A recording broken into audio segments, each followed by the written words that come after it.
Welcome back to your economics class. Last class we had already taken up the chapter economic planning during the period 1950 to 1991. We have already covered up the planning measures adopted to bring about the reform of the agricultural sector, dealing with two important reform measures in the agricultural sector. The first being land reform measures, the second being green revolution. Now we proceed towards the industrial sector reforms. Now what were the major steps taken during this period of time to revive and promote the industries in the economy? When it comes to industries, we basically consider the fact that public sector has an important role to play in bringing about the industrialization of any economy, because private sector has certain limitations. For example, there are certain industries which require huge investment, which is unaffordable by the private sector, like atomic energy, heavy industries like iron and steel. Certain industries, secondly, have a long gestation period. There is a long duration of time gap between making investment and yielding of returns. Thus, private sector industries cannot afford to wait for such a long duration or period to yield returns or profit. Next, there are certain industries which operate for welfare motive. But as we all know that the private sector basically functions for making profit. In such industries, irrespective of profit, private sector will not take an interest in making an investment. Next, there is an important role of the private public sector in setting up industries in the remote and backward areas. Thus, public sector plays a significant role in bringing about a balanced regional development and bringing about the development of those areas where private sectors do not take an initiative of setting up of industries. Again, there is a lack of basic infrastructures present in the economy, which are the prerequisites of development, like banking facilities, credit facilities, transport facilities, marketing facilities.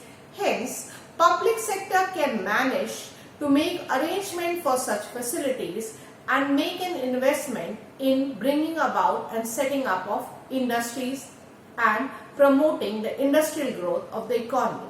So let us now deal with the significance or importance of public sector in detail.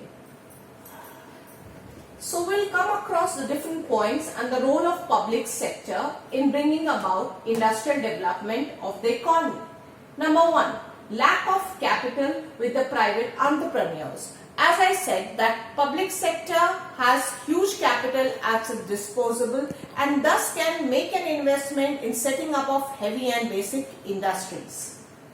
Lack of initiative among the private entrepreneurs demand due to limited size of the market.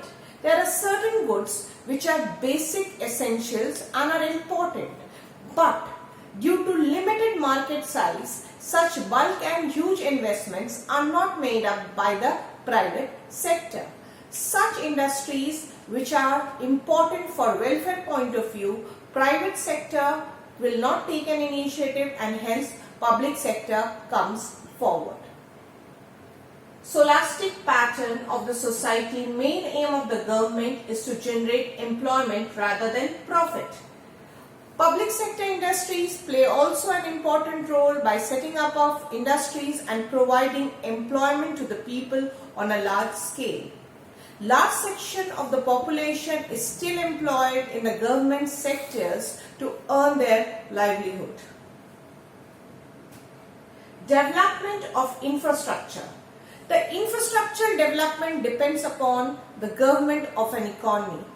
Thus, the government or the public sector can play an important role in setting up the basic infrastructure needed for the development of industries as well as agriculture, where the private sector does not take an initiative. Development of backward areas. That means bringing about balanced regional development and integrating the process of development so that even the remote and underdeveloped areas are also benefited by the process of economic development. Next, to prevent concentration of economic power. In order to ensure equitable distribution of wealth and income, it is important for the public sector to set up industries and make sure that the working class comprises of all such people, and the people are also getting a fair share of the output or the commodities or the GDP that they produce in an economy in terms of being a part of that labor force. If major industries are concentrated in the hands of private people, it would lead to concentration of wealth and economic power, and the rich would become richer, widening the gap between the haves and the have-nots. Last, to promote import substitution. Public sector can play an important role in setting up industries which manufacture goods and commodities which are largely imported from other countries, thereby making the country self-reliant and self-sufficient to meet its own needs. Keeping in mind these objectives of public sector in bringing about industrialization of the economy, the Industrial Policy of 1956 was formulated. Now let us go through the policy of Industrial Policy 1956, which was a landmark policy in bringing about rapid industrialization in the economy. The policy of 1956 had certain basic features. We would deal with the basic outlay or the elements of the IP 1956. As I said, it was an important instrument and a landmark policy adopted to bring about or accelerate the process of industrialization taking place in India. The first objective was to accelerate the industrial growth process of the economy. The second objective was to develop the heavy basic or capital good industries, thereby making the capital base of the economy stronger and generate the development of machine making industries. Next was to expand the public sector. The major responsibility of bringing about industrialization in the economy was entrusted upon the public sector under this IP 1956. Next, to reduce disparity of income and wealth. This was done through bringing about balanced regional development and encouraging the development and setting up of industries in remote and backward areas. To prevent monopolies and concentration of wealth and income in the hands of a small member or individuals in the economy. This I already discussed with you, that the public sector would prevent the concentration of wealth and income in hands of few riches. Now let us see the main features of IP 1956. Under the Industrial Policy of 1956, a threefold classification of industries was made. All the industries were categorized in three different schedules, that is Schedule A, Schedule B and Schedule C. Schedule A had all those industries which were under absolute control and authority of the central government. This were the whole sole responsibility of the government to develop and promote these industries. The basic and the major industries were kept in these category.